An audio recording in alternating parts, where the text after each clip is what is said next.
Ice Cube, heavily recognized as a legendary gangster rapper, actually leads a life filled with real street battles, fierce feuds, and unexpected twists. Behind the music and fame, the stories of his confrontations with hip-hop's most notorious figures reveal a side few know about. Cube isn't just an artist. He embodies the struggles, triumphs, and clashes of a generation trying to find its voice.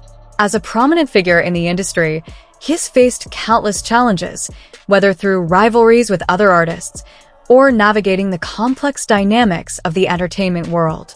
This narrative takes you beyond the stereotypes of gangster rap.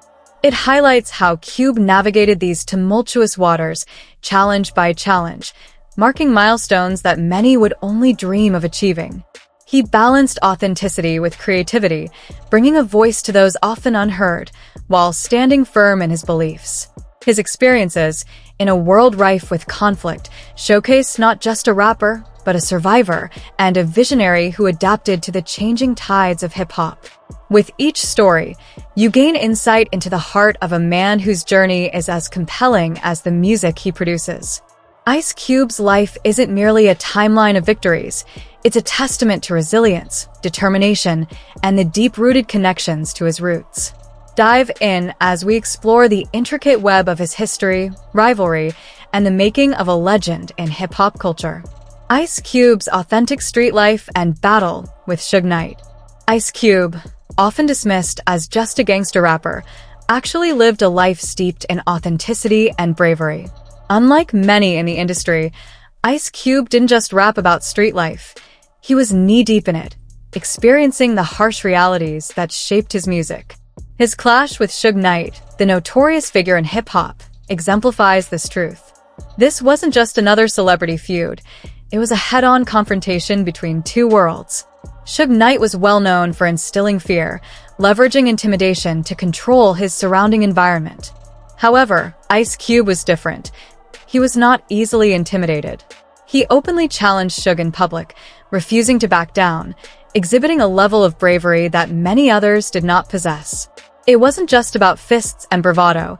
It was a statement of strength, courage, and self-respect against a figure who embodied the darker side of hip-hop culture. This battle showcased Ice Cube's refusal to bend to pressure, sending ripples through the industry, communicating that he was a force to be reckoned with. Ice Cube's authentic street life was reflected in his willingness to stand his ground. This moment solidified his reputation as a true artist who lived the life he rapped about. The fight between Cube and Suge became more than a personal confrontation. It served as a historical moment, illustrating the tensions rife within the hip-hop community. Cube's actions resonated deeply, inspiring countless others to stand up for themselves in the face of adversity. The influence of Ice Cube's upbringing versus Suge Knight's reputation. Ice Cube grew up in a challenging environment, shaped by the harsh realities of South Central Los Angeles. However, unlike many of his peers, he had the advantage of a strong father figure who instilled the values of hard work and responsibility. His father's presence provided guidance, which allowed Cube to navigate the streets with a certain resilience. With this backing, he forged a path in the music industry that was authentic and grounded in his experiences. As Ice Cube often stated, his upbringing was not just about surviving, it was about thriving through creativity and expression. This upbringing defined his character. In stark contrast, Suge Knight emerged from a background where intimidation and power played a dominant role. Known as the boogeyman of hip-hop, Suge built his empire on fear, using his size and influence to bully others and exert control over the music landscape. Artists were often terrified of him, not just for his reputation, but for his willingness to take violent action. This juxtaposition between Ice Cube's nurturing upbringing and Suge's menacing reputation set the stage for their conflicts. Ice Cube represented the struggle of the artist, who faced battles not just in the streets but also in the boardroom. His resilience allowed him to challenge the status quo, pushing back against industry giants like Suge Knight. Ultimately, while Knight ruled by fear, Ice Cube maintained his integrity, standing firm in his beliefs, and proving that influence could also come from positive foundations, instead of just sheer strength and intimidation. Feuds beyond Suge. Beef with Above the Law. After Ice Cube's departure from NWA, the drama didn't just stop there. It continued with Above the Law, a group that inherited a beef due to their ties with Eazy-E. Tensions began heating up in 1990 while Above the Law was promoting their debut album, Living Like Hustlers. During an LA Times interview, a member of Above the Law, GAC, threw shade at Cube, questioning his street credibility. Cube's hardcore lyrics were called into question, with GAC implying that Cube was just a college boy, pretending to be a gangster. This public jab ignited the rivalry, leading to a head-up scrap between Cube and GAC at the New Music Seminar, which spilled into a chaotic brawl, with fists flying and reputations at stake. The animosity grew as both sides exchanged barbs in interviews and songs, quickly escalating into a full-blown feud that included confrontations at music events. The rivalry wasn't just limited to words.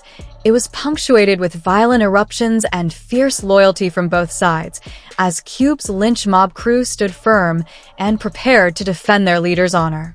The high tensions eventually led to a series of diss tracks from both parties, marking their feud as one of the most intense rivalries of that era.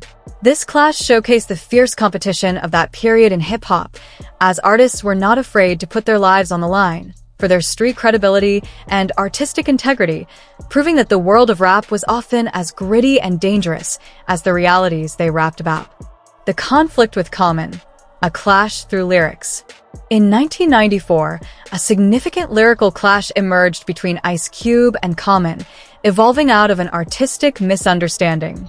Common released his track, I Used to Love Her, which poetically detailed the evolution of hip-hop, using a romantic metaphor to represent his love for the genre. However, this song didn't resonate well with Ice Cube. He interpreted it as a jab at the West Coast's dominant hip-hop scene, particularly during the golden age of gangster rap. Ice Cube felt that Common's lyrics seemed to undermine the credibility of West Coast artists. This led to some heated exchanges both in interviews and through music. Cube quickly responded with his own lyrics, escalating the conflict further. Their beef was not only about personal insults, but also about territorial pride, artistic authenticity, and the evolving narrative of hip-hop. As the situation unfolded, it became clear that both rappers were passionate about their perspectives, resulting in a back-and-forth of diss tracks that engaged fans and writers alike. Thankfully, rather than allowing their rivalry to intensify into violence, a peace summit sponsored by the Nation of Islam's Louis Farrakhan brought the two artists together, allowing them to address their grievances face-to-face, leading to a truce. This encounter highlighted how music can serve as both a battleground and a bridge for reconciliation in the often volatile hip-hop industry, showcasing it's possible to transform conflict into understanding through dialogue and artistic expression. The ugly fallout with NWA and a controversial interview. Ice Cube's departure from NWA opened the floodgates for tension that ultimately led to brutal diss tracks and public spats, the kind that shook the hip-hop world. Ice Cube felt he was being underpaid for his significant contributions, including writing on the iconic Straight Outta Compton album, which led to an ugly fallout between him and the group. This fallout was not just about money. It became personal, drawing in other artists and fans alike. D.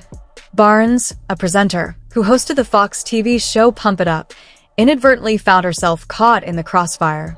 After interviewing NWA, her name was brought up in the context of Cube's lyrical attacks. Tensions escalated further when NWA appeared on her show. Every question she asked seemed to lead to sharp jabs at Ice Cube, fueling the brewing controversy. It got so heated that the production team had to edit out some harsh comments, as their remarks were deemed over the line and not suitable for airing. But once the episode premiered, it included an unexpected twist, a clip of Cube crashing an interview with Yo-Yo, where he took that opportunity to hit back, utilizing their own lyrics against them, making it a definitive mic drop moment. The fallout of this controversial interview did not just stop with the airwaves. It spiraled out into a real-life altercation involving Dr. Dre, whose aggressive reaction to the interview later resulted in a highly publicized incident. This vicious cycle showcased not just personal vendettas, but the intense rivalry within hip-hop, where lines were drawn, friendships shattered, and the air was thick with animosity. Tensions with Cypress Hill over music and allegations of theft.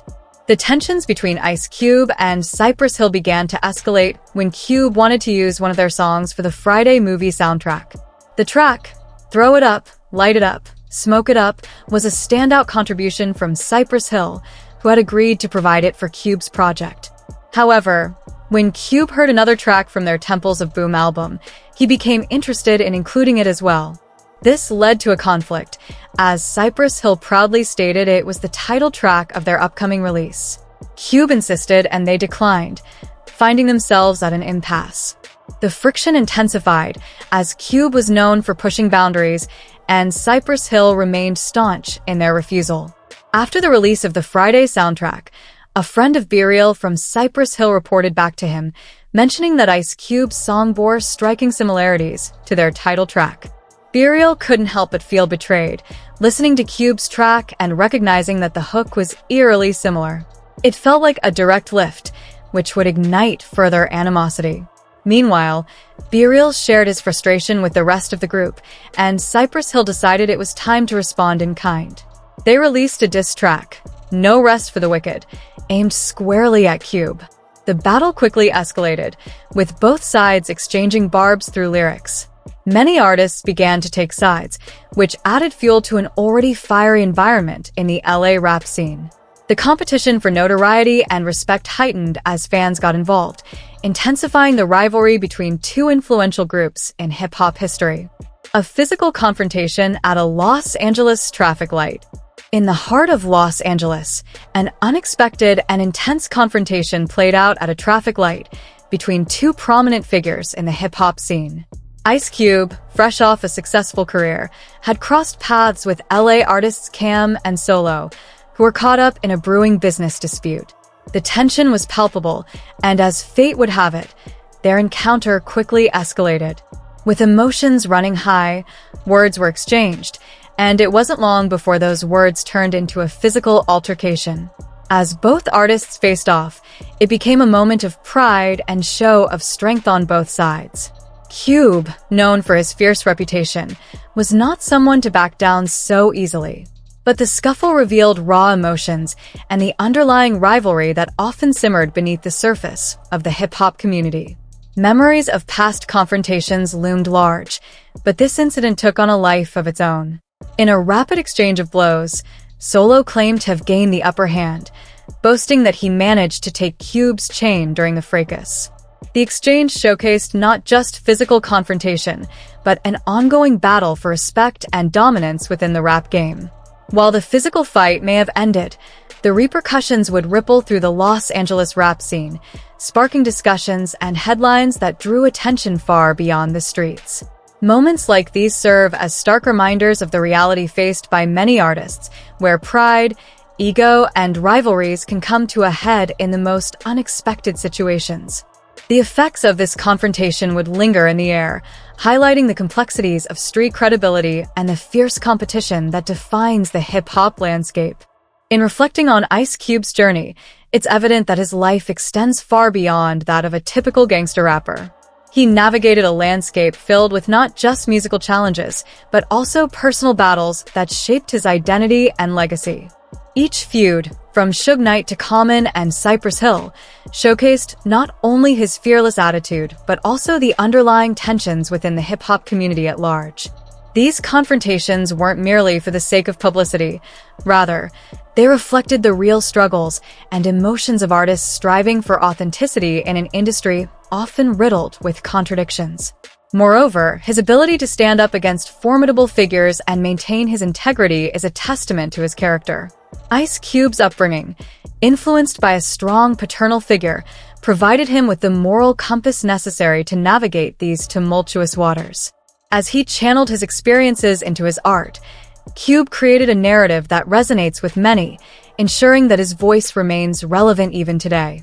His path reminds us that the stories behind the music are just as important as the melodies we celebrate. Thus, the real artistry lies in how he transformed life's trials and the skepticism of others into powerful lyrics, crafting songs that speak to the heart of the human experience.